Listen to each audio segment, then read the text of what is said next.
পুতনা যেতে যেতে যেতে যেতে নন্দলায় পৌঁছে গেলেন। আর পৌঁছে যেয়ে বললেন যে বোন, আমি শুনেছি এখানে নাকি সুন্দর একটি সুকোমল নয়নে একটি বালক জন্মগ্রহণ করেছে, একটু শিশু জন্মগ্রহণ করেছে। আমি একটু তাকে দেখতে চাই। আমি অনেক দূর থেকে এসেছি, তো আমি একটু দেখতে চাই, অল্প একটু কোলে নিতে চাই। যশোদা, মা যশোদা দেখলেন আগে তো কোনোদিন দেখিনি, আর আমার নন্দলালাকে দেখতে কত দূর দূর থেকে আসছে, কত ভক্তবৃন্দ আসছে, কত মুনি ঋষিরা দর্শন করতে আসছে। আর এত সুন্দর একজন একটা আমার বোনের মতন সে এসছে দর্শন করতে, তা আমি না দেখানে কিন্তু না দর্শন করালে আমার লালাকে, মা যশোদার তো বাৎসল্য রূপ ছিল, বাৎসল্য ভাবনা ছিল, তার জন্য দর্শন শব্দ কিন্তু প্রয়োগ করেন নাই। কি করেছে? আমার লালাকে দেখানোর শব্দ প্রয়োগ করেছে। দর্শন বলতে গেলে তো ভগবান, ভগবান বলে তো মা যশোদা এবং নন্দলালা কোনো সময় ভাবে নেই, নিজে ব্রজের প্রাণধন, ব্রজকে লালা। তো বললো ঠিক আছে বোন, ভিতরে যাও, যে দেখো সুন্দর একটি পালনাতে টুকুর টুকুর ভাবে নন্দলাল খেলা করছে। আর পুতনা ভিতরে যে দেখলো কি খেলা করছে, দুল্লা ঝুলছে আর খেলা করছে। আর এদিকে উৎসবের সময় মা যশোদা এবং রোহিণী মা এবং ব্রজের গোয়ালরা, গোপীরা সবই কিন্তু নিজে নিজে কাজে ব্যস্ত। পুতনা দেখলেন কি এই তো আমার সুযোগ। তখন ভগবানকে তুলে নিলেন, কোলে নিলেন, নিয়ে বেশ কিছু দূর চলে গেল। আর যে পুতনা নিজের স্তন পান করাতে লাগলো। যখন পুতনা নিজের স্তন পান করান, তখন কিন্তু ভগবান নিজের নেত্রকে বন্ধ করেছে।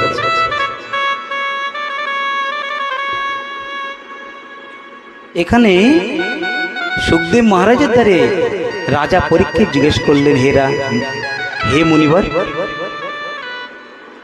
নন্দলালা চোখ কেন বুঝেছিল? সে তো বিশ্বব্রহ্মাণ্ডের মালিক, তার কিসের ভয়? পুতনাকে তো এক নিমিষে মেরে দিতে পারে। সুখদেবজি মহারাজ বললেন, রাজেন, এক তো চোখ ভগবান এই কারণে বন্ধ করেছিল, ভগবান বলেন আমি তো ব্রজধামে এসেছি মাখন আর মিশ্রি খাওয়ার জন্য, তার আগে আমাকে বিষ দিয়ে দিচ্ছে। ভগবান এই কারণেই চোখ বন্ধ করেছিল যে আমি বিষ খাবো না, আমি তো আগে মাখন মিশ্রি খাবো। আর যে মাতৃস্বরূপ নিয়ে আমাকে দুগ্ধ পান করাতে এসছে, স্তন পান করাচ্ছে, তাহলে আমি এমন মায়ের মুখ আমি দেখব না। এক তো উনি নেত্র বন্ধ করে ভোলে বাবাকে স্মরণ করছিল, কি হে ভোলেনাথ, এ কাম তো আমার না, এই কাজ তো বিষ পান করার কাজ তোমার, আমি তো শুধু মাখন মিশ্রি খাবো। তার জন্যে ভোলেনাথকে স্মরণ করছিল যে তুমি তোমার কার্য করো। আর নেত্র বন্ধ করে আরেকটি ভাব বলা হয়েছে যে যেই মা আমাকে মাতৃরূপ নিয়ে দুগ্ধ পান করাচ্ছে, তার মুখ আমি দেখব না। যখন দুগ্ধ পান করতে করতে ভগবান দেখলেন কি এবার আমার ওর প্রাণটাকে টানতে হবে।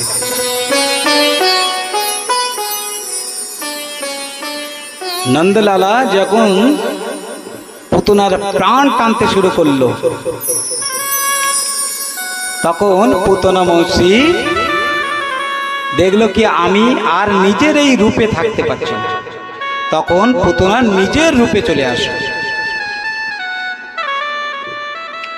এরকম শাস্ত্রে আছে কি পুতনা 6 ক্রোশ লম্বা ছিল। 6 ক্রোশ মানে 3 কিলোমিটারে 1 ক্রোশ হয়, তাহলে 3 × 6 = 18 কিলোমিটার। 18 কিলোমিটার তার শরীর লম্বা ছিল। যেমন আমরা বৃন্দাবন পরিক্রমা করি, পঞ্চকোশী পরিক্রমা মানে 15 কিলোমিটার, আর গিরি গোবর্ধন পরিক্রমা যখন হয় তখন হলো সপ্তক্রোশী 7 × 21 কিলোমিটার। তো পুতনা যখন বারবার বলছে, আরে ছাড় ছাড় ছাড়, আমি আর সহ্য করতে পারছি না, যখন প্রাণ টানতে শুরু করলো ভগবান, আর প্রাণ টানতে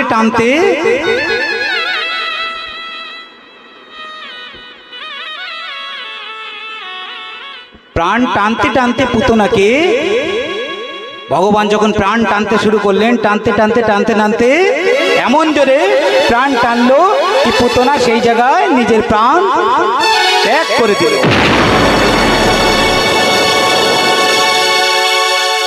আর সেই জায়গাতে কিন্তু পুতনা সেই জায়গায় পড়ে গেল।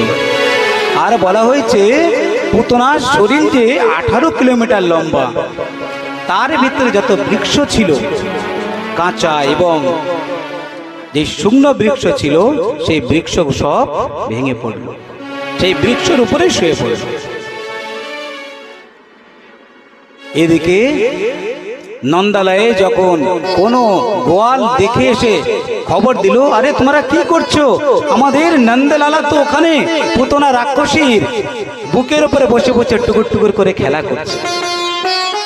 তাড়াতাড়ি করে সব ব্রজবাসীরা, সব যশোদা মাইয়া, রোহিণী মাইয়া সবাই দৌড়ে দৌড়ে ওখানে গেলেন। যে দেখলেন, যখন যশোদা মাইয়া দেখলেন, দেখে তো যশোদা মাইয়া ওখানে মূর্ছিত হয়ে পড়লেন, জানি অজ্ঞান হয়ে গেল। ছোট বালক, ছোট শিশু, সে যদি অত বড় রাক্ষসীর বুকের উপরে বসে খেলা করে, তো যে কোনো মাই সে তো পিঠ পড়বেই, অজ্ঞান হবে। যাই হোক, তাড়াতাড়ি করে সবাই নন্দলালাকে ওখান থেকে উঠিয়ে আনলো, আর এনে তাড়াতাড়ি করে গোকুলে এনে মা যশোদা পঞ্চামৃত পঞ্চগব্য দিয়ে গোপালকে স্নান করালো। স্নান করিয়ে গোপালের আরতি করলো, গোপালের নজর উতারলো। মানে আমার গোপালে খুব ভয় পেয়েছে আমার নন্দলালা বলে মা যশোদা আরতি করে সুন্দর একটি কাজলের ফোঁটা গোপালকে লাগিয়ে দিল। এদিকে নন্দ বাবা কিন্তু গিয়েছিলেন কোথায়? কংস মহারাজকে কর দিতে।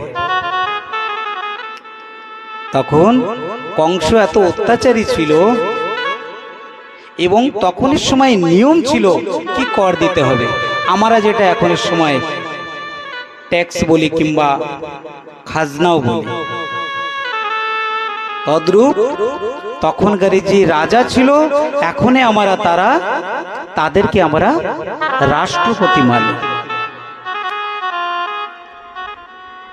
এবং তখনের যেই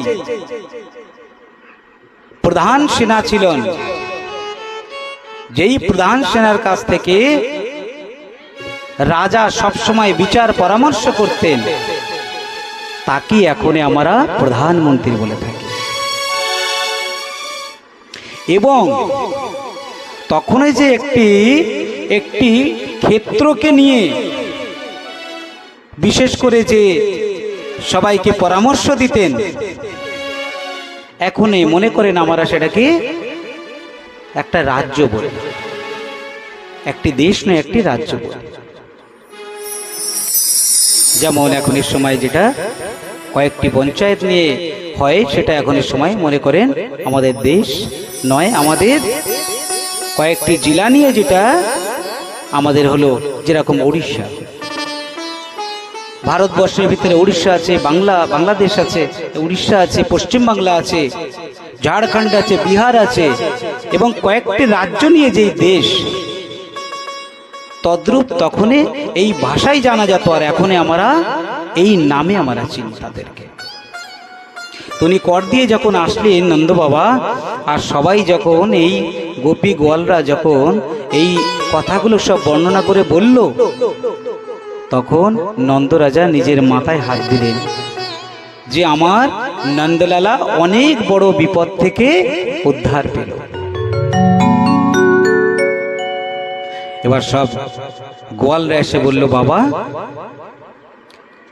এই যে পুতনা পড়ে আছে, এই রাক্ষসীকে আমরা কি করব?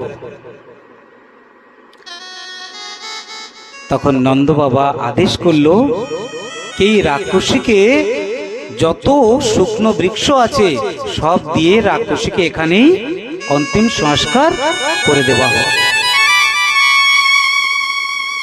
আদেশ পেয়ে সব গোয়ালরা সেই শুকনো কাষ্ঠ দিয়ে পুতনাকে যখন অন্তিম সংস্কার করলেন, আর অন্তিম সংস্কার করতে করতে অবশেষটা যে বেঁচে ছিল, তখন সেখান থেকে দুর্গন্ধ নয়, সেখান থেকে সুগন্ধ বেরোচ্ছিল। রাজা পরীক্ষিত আবার জিজ্ঞেস করলেন, মুনিবার রাক্ষসী ছিল, তো রাক্ষসীর শরীর থেকে তো দুর্গন্ধ বেরোনোর কথা, সুগন্ধ কেন বেরোচ্ছে? সুগন্ধ কেন বেরোবে?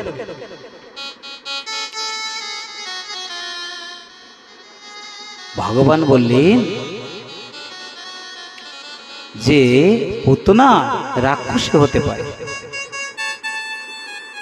একটি তো বর্ণনা আছে পূর্বজন্মে বলির পুত্রী ছিল, বলি রাজার পুত্রী ছিল।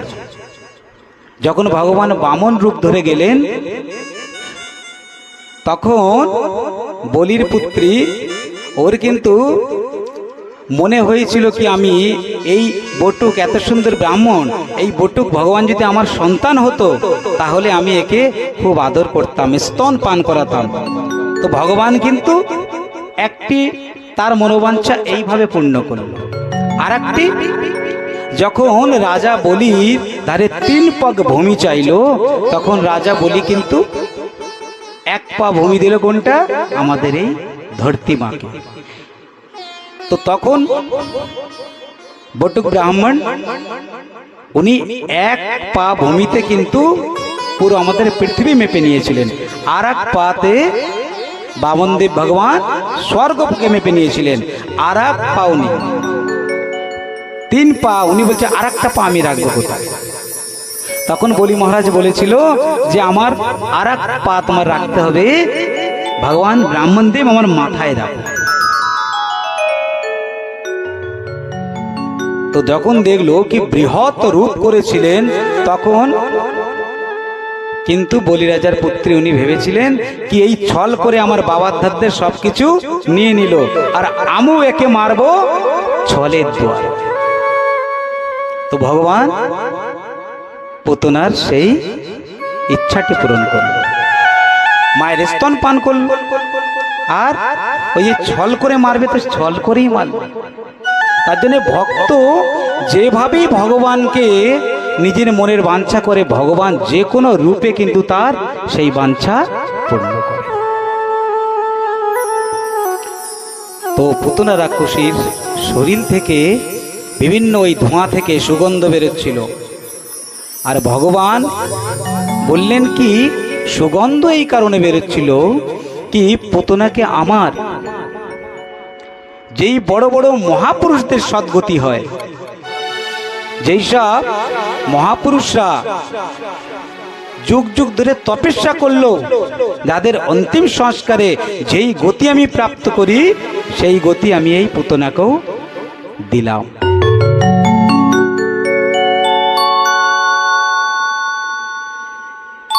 তারপরে ভগবানের এইভাবে পুতনাকে ভগবান বধ করলেন। আসুন আমার একটা ছোট্ট ভজন ভগবানের শ্রবণ করি।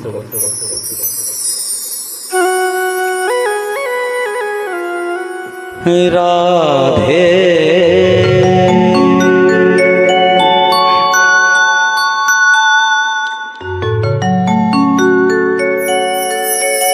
राधे मेरो स्वामिनी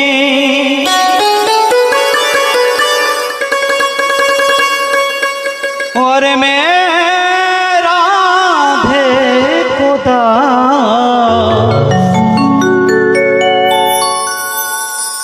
जन्म जन्म मोह दीजियो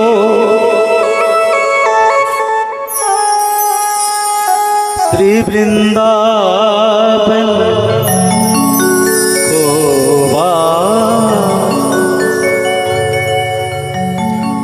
भगवान जुगे जुगे एक एक अवतारे आसेन ताई की बोलें ओ कभी राम बन के ओ कभी राम बन के कभी श्याम बन के चले आना प्रभु जी चले आना कभी राम बन के कभी श्याम बन के चले आना प्रभु जी चले आना कभी राम बन के कभी श्याम बन के चले आना प्रभु जी चले आना सबाई ताली सेवा करे बोले रामचंद्र भगवान की अयोध्या धाम की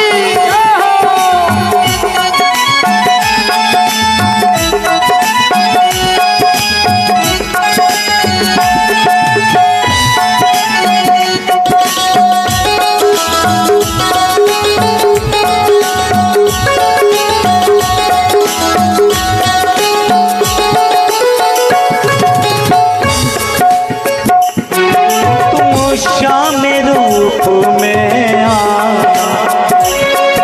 तुम श्याम रूप में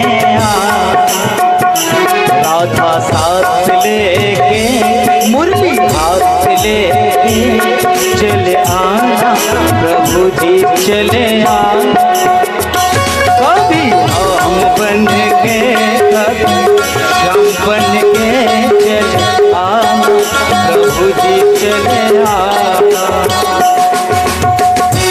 हरि बोल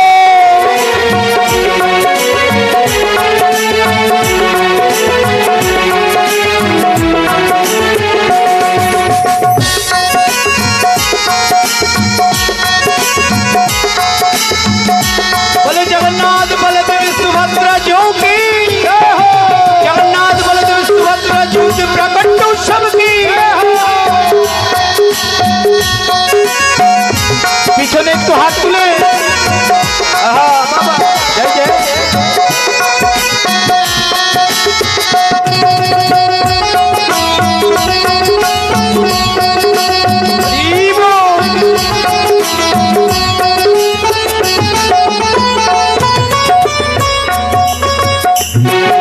तुम राम रूप में आना तुम राम रूप में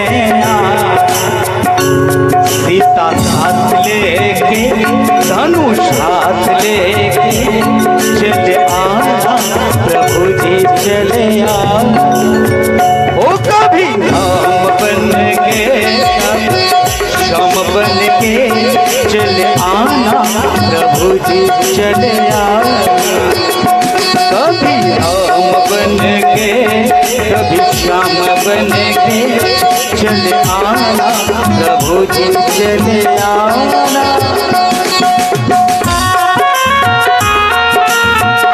बोले भोलेनाथ की वैष्णव शिरोमणि भोलेनाथ की जय हो ताली सेवा करे सबाई दुटी हाथ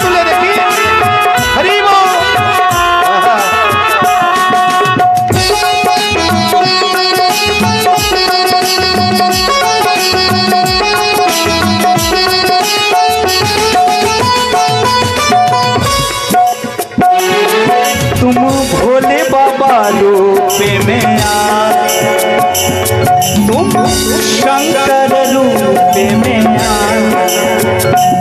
गोरा साथ लेके डमरू हाथ लेके चले आना प्रभु जी चले आ। कभी राम बन के कभी श्याम बन के चले आना प्रभु जी चले आना। कभी राम बन के कभी श्याम बन के चले आना प्रभु जी चले आना।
बोल भोलेनाथ की जय हो, जगन्नाथ बलदेव सुभद्रा जी की जय हो, बोल श्री रामचंद्र भगवान की जय हो, आज के आनंद की जय हो। जय जय श्री राधे निताई गौर हरि बोल।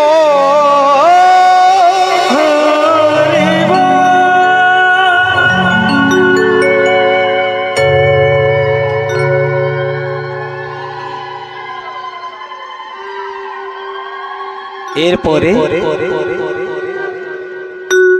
আমার প্রাণ গোবিন্দর নামকরণ সংস্কারের সময় হল।